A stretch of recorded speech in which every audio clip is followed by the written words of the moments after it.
नमस्कार। The public India में आपका स्वागत है। आज जिस विषय पे मैं आपसे बात करना चाहता हूं और आपको आश्चर्य होगा कि मैं ऐसी बात क्यों कह रहा हूं। मुझे लगता है कि बीजेपी बुरी तरह से टूट रही है। बीजेपी में इतनी ज्यादा अंतर्कलह है कि एनडीए के साथी भी उनको छोड़ छोड़ के जा रहे हैं और बीजेपी के अंदर भगदड़ की स्थिति है। आपको आश्चर्य होगा, जो लोग यूट्यूब चैनल्स नहीं देखते या जो लोग गोदी मीडिया को देखते हैं, मेन स्ट्रीम चैनल्स को देखते हैं, उनको तो यह बताया जा रहा है कि इंडिया गठबंधन में समस्याएं हैं, जबकि वास्तविकता इससे बिल्कुल विपरीत है। असली बात जो है, जो सच्चाई है, वो ये है कि बीजेपी और एनडीए बुरी तरह से टूट रहा है। और ऐसी टूटन की स्थिति क्यों होती है? टूटन की स्थिति होती है जबकि राजनीतिज्ञों को यह लगता है कि जिस पार्टी के साथ वो रहे, अगर उसके साथ रहेंगे तो चुनाव हार जाएंगे, इसलिए या तो वो निष्क्रिय हो जाएं या वो दूसरे दिशा में चले जाएं। जैसे आपने देखा, पिछले 1.5-2 साल के अंदर बहुत सारे ऐसे लोग थे जो कि विपक्षी दल से बीजेपी में आए और बीजेपी ने यही गलती कर दी।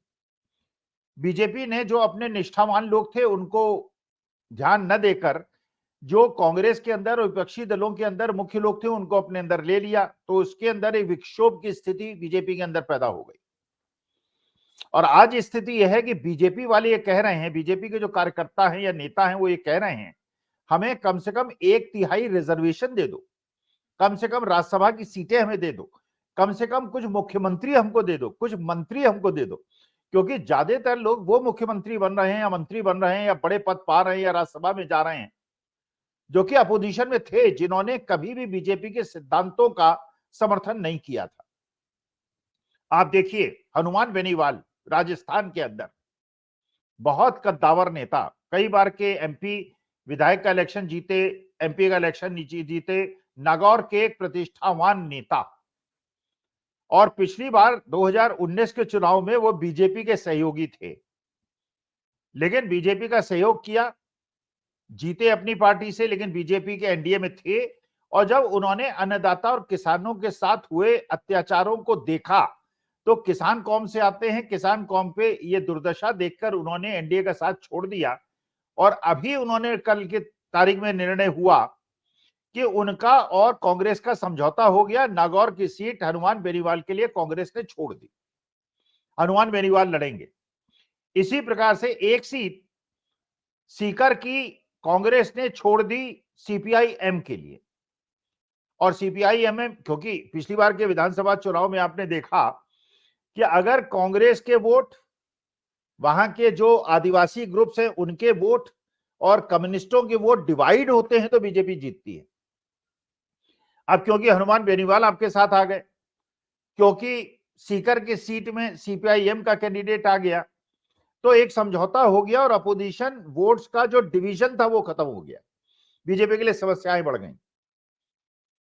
जिस प्रकार के अलवर में सीट दी गई है, जिस व्यक्ति को, एक युवा व्यक्ति को जो सिटिंग विधायक है, उसको सीट दी गई है और पिछली बार बड़े रिकॉर्ड मार्जिन से वो आदमी जीता था, और यंग है, मेहनत करने वाला है, जनता के संपर्क में रहता है। और वहां पे आप जानते हैं बेव लोग बहुत ज्यादा हैं और यादव लोग बहुत ज्यादा हैं। भूपेंद्र यादव जो हैं बाहरी कैंडिडेट हैं, और वो जो कांग्रेस का कैंडिडेट है वो लोकल कैंडिडेट है, जीता हुआ विधायक है और जमीन के संपर्क में है। तो ऐसी स्थिति में अलवर की सीट जो शॉर्ट सीट हो सकती थी बीजेपी के लिए, वो भी हाथ से जाती हुई दिख रही है। सबसे बड़े अचंभे की बात आपको लगेगी, गुजरात में भी बीजेपी टूट रही। नितिन पटेल जैसे कद्दावर नेता, जो कि डिप्टी चीफ मिनिस्टर थे बीजेपी की सरकार में और सबसे बड़े नेताओं में उनकी गणना हुआ करती थी बीजेपी में, और उनका जिस प्रकार का अनादर हुआ, उन्होंने एक प्रकार का बेरुखी का रुख अपना लिया। बड़ौदा की सीट जो सिटिंग मेंबर ऑफ पार्लियामेंट थे बीजेपी की थी, 2 बार की, जिन्हें टिकट मिला उन्होंने टिकट वापस कर दिया। इसी प्रकार से एक और सीट पे जो सिटिंग एमपी थे उनको टिकट दिया गया, उन्होंने टिकट वापस कर दिया, क्योंकि उन्होंने जमीन के अंदर चल रही हलचलों को पहचान लिया। उन्हें समझ में आ गया कि इस बार वो सीट नहीं जीतेंगे। बड़ौदा की सीट भी नहीं जीतेंगे और वो भी सीट नहीं जीतेंगे।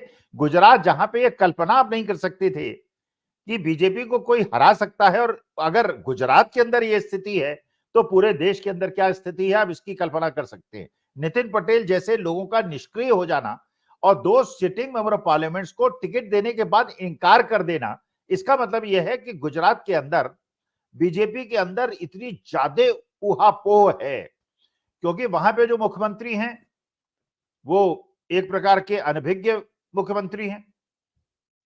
वही स्थिति बीजेपी ने विधानसभा चुनाव जीतने के बाद राजस्थान में की, मध्य प्रदेश में की और छत्तीसगढ़ में की। जो तपे तपाए नेता थे, जिनको राजनीति का पता था, जो पूरे प्रदेश में अपनी पकड़ रखते थे, उनको पीछे कर दिया। भंवर लाल शर्मा जी को आगे कर दिया राजस्थान में, मोहन यादव जी को मध्य प्रदेश में आगे कर दिया, और ऐसे ही एक आदिवासी नेता महोदय को छत्तीसगढ़ की कमान सौंप दी, जिनको पुराना अनुभव नहीं था। अब इसमें देखिए वसुंधरा राजे ने कैसा खेल कर दिया। वसुंधरा राजे ने कोटा जैसे मजबूत गढ़ बीजेपी के, जहां पे वर्तमान जो स्पीकर हैं लोकसभा के, ओम बिरला साहब खुद कैंडिडेट है बीजेपी के, वहां पे एक प्रहलाद गुंजाल जो कि बीजेपी के विधायक रहे, उन्होंने कांग्रेस ज्वाइन कर लिया और कांग्रेस के टिकट पे लड़ रहे हैं। और प्रहलाद गुंजाल अपने क्षेत्र में बहुत उनका प्रभाव है और सिटिंग विधायक। इसका मतलब यह है कि अगर प्रहलाद गुंजाल जैसे लोग कांग्रेस में आ रहे हैं, इसका मतलब बीजेपी के लोगों को यह पता चल रहा है कि जो बीजेपी में रह गए हैं उनकी कोई कद्र नहीं है।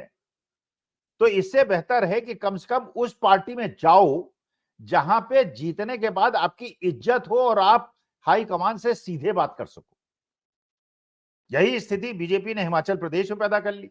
अब आप सोचिए, जिन राणा जी ने बीजेपी के सबसे कद्दावर नेता को हिमाचल प्रदेश में इलेक्शन हराया कांग्रेस के टिकट पे, वो बीजेपी में शामिल हो गए। 6 विधायक जिन्होंने कांग्रेस के साथ गद्दारी की वो बीजेपी में शामिल हो गए, 3 इंडिपेंडेंट भी शामिल हो गए। शॉर्ट टर्म गेन तो आपको मिल गया। आपने ये स्थिति पैदा करने की कोशिश की कि कांग्रेस कमजोर हिमाचल प्रदेश में हो रही है, लेकिन ये कल्पना कीजिए कि वहां इलेक्शन भी डिक्लेयर हो गए।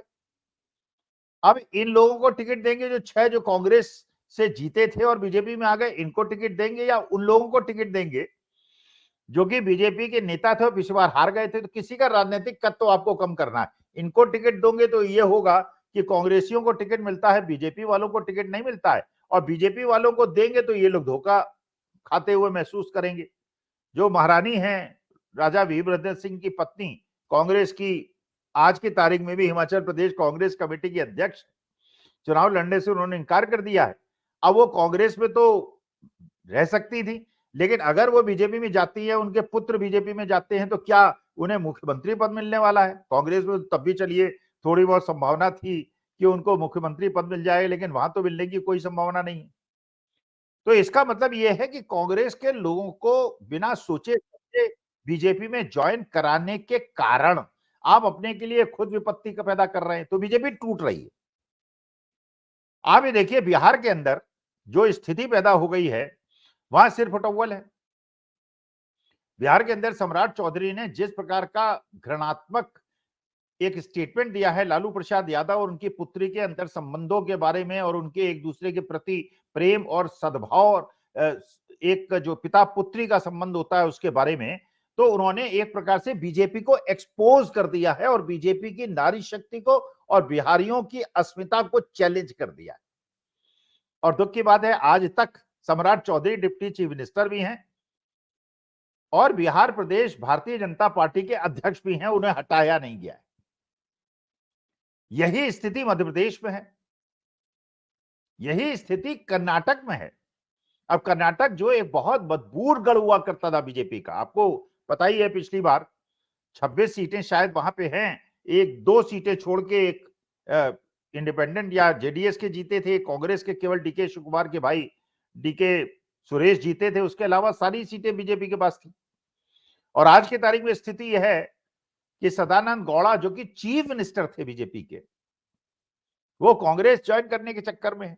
Deputy chief minister Eshwarappa Yediyurappa के लोकसभा चुनाव क्षेत्र में जहां के उनके पुत्र चुनाव लड़ रहे हैं, उनके खिलाफ लड़ने की तैयारी कर रहे हैं। सिर्फ फुटबॉल कितनी ज्यादा है। इंडिया गठबंधन के अंदर समझौते हो रहे हैं।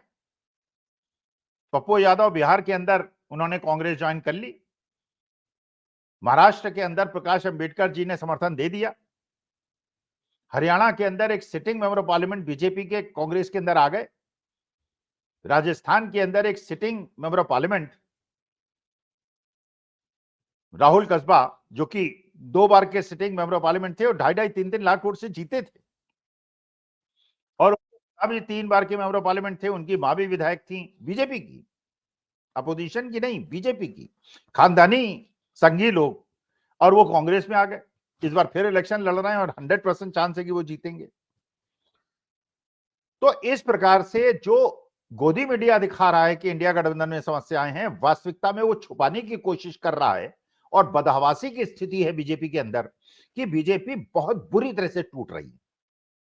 इसीलिए टिकटों की घोषणा नहीं हो रही। ब्रजभूषण शरण सिंह को टिकट दें न दें, उनकी पत्नी को दें, और अगर ब्रजभूषण शरण सिंह को देंगे तो जितनी जाट बेल्ट है जो हरियाणा की, राजस्थान की और पंजाब की, वो पूरी की पूरी खिलाफ हो जाएगी। और अगर देंगे तो मुश्किल हो जाएगी। तो वही सांप छछूंदर की स्थिति हो गई है।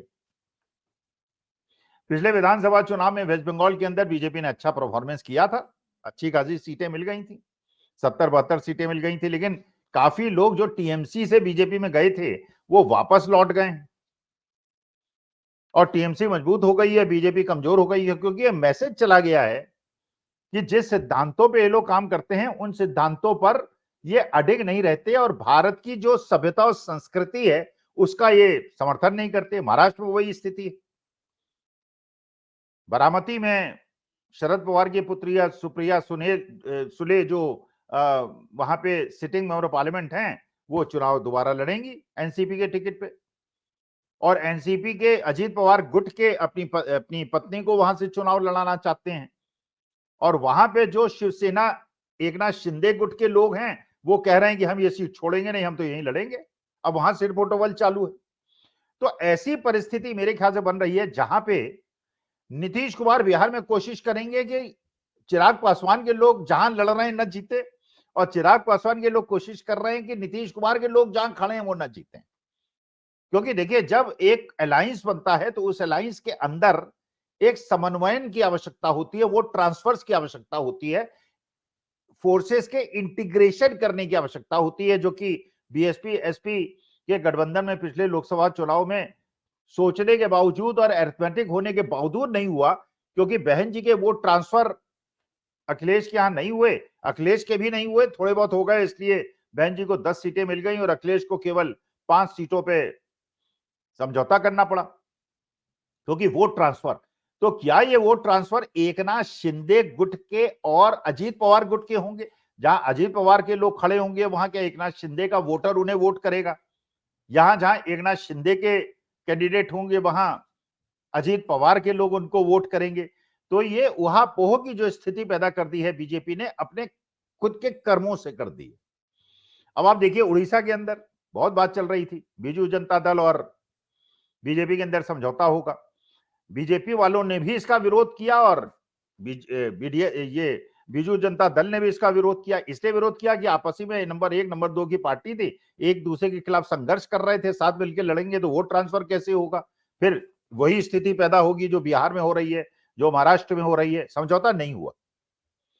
पंजाब के अंदर आप जानते हैं मेन फोर्स आम आदमी पार्टी, कांग्रेस और अकाली दल है। बीजेपी चौथे नंबर की पार्टी है। तो बीजेपी कोशिश कर रही थी अकाली दल से उसका समझौता हो जाए। अकाली दल ने स्पष्ट कर दिया, किसानों के साथ जो आपने किया है उसके बाद हम आपसे समझौता नहीं करेंगे, पहले किसानों की समस्या का समाधान कीजिए। क्योंकि ये जानती है अकाली दल कि अगर बीजेपी को ले लेंगे और किसानों के साथ जो हुआ है पिछले 2 महीने या पहले 13 महीने जो हुआ था, उसके बाद किसानों की अगर वोट नहीं मिलेंगे तो अकाली दल जीतेगा कैसे? तो न तो वो खुद जीत पाएगा, बल्कि बीजेपी के साथ जाने से उसके वोट कट जाएंगे। तो सारे उसके अलायंस ठंडे पड़ रहे हैं, उनके अलायंस खत्म हो रहे हैं। तमिलनाडु के अंदर जिस प्रकार से स्टालिन ने बहुत 8-9 पार्टियों का एक गठबंधन बनाया है और सबको 1-1, 2-2 सीट दे दी है, उससे वहां जो इंटीग्रेशन ऑफ फोर्सेज है वो बहुत ज्यादा हो गया है। तो तमिलनाडु हो गया, केरला हो गया, आंध्र प्रदेश हो गया, तेलंगाना हो गया, कर्नाटका हो गया, वहां पे सीटें मिलने की संभावना तो खत्म हो ही गई। और जो उड़ाया जा रहा था कि कांग्रेस के अंदर बड़े बड़े दिग्गज जो है इलेक्शन लड़ने से इनकार कर रहे हैं, दिग्विजय सिंह खुद इलेक्शन लड़ रहे हैं, अरुण यादव खुद इलेक्शन लड़ रहे हैं। अब दिग्विजय सिंह का इलेक्शन लड़ने का मतलब ये है कि अफवाह फैलाई गई थी कि बड़े बड़े नेता जो है चुनाव लड़ने से डर रहे हैं, जबकि स्थिति यह है कि बीजेपी के बड़े बड़े नेता जिनको टिकट मिला है वो चुनाव लड़ने से डर रहे हैं और टिकट वापस कर रहे हैं, चाहे वो बाराबंकी के हों, चाहे वो बड़ौदा के हों, और चाहे कर्नाटका के एक्स चीफ मिनिस्टर और x deputy chief minister party से रिवोल्ट कर दें। क्योंकि जिस प्रकार से येदियुरप्पा के बेटे को बीजेपी की कमान कर्नाटका में दी गई, तो वहां जो ओकलिंगा कास्ट है और कुर्बा कास्ट है, शेड्यूल कास्ट शेड्यूल ट्राइब लोग हैं, उनको ये लग रहा है कि भाई हर चीज में अगर लिंगायत आगे रहेंगे तो हमारे लिए भविष्य क्या है। और जो येदियुरप्पा साहब हैं उनके ऊपर पॉस्को एक्ट का मुकदमा दायर हो गया है, और जो ईश्वरप्पा हैं, जो कुर्बा लीडर हैं, बहुत बड़े कुर्बा लीडर हैं अपने क्षेत्र के, वो येदियुरप्पा जी के बेटे के खिलाफ चुनाव लड़ने की तैयारी कर रहे हैं। तो इसका मतलब यह है कि पूरे हिंदुस्तान के अंदर आज परिस्थिति ऐसी बनी क्यों है। उसका कारण यह है कि देखिए, जब आप ऑटोक्रेटिक रूल लाते हैं, जब आप लोकतंत्र की बात नहीं करते हैं, तो अपोजिशन तो परेशान होता है, अपोजिशन तो कष्ट होता है, लेकिन जो सत्ता पक्ष में बैठे हुए लोग हैं उनको भी कष्ट होता है, क्योंकि उनको भविष्य का एक खाका दिखता है।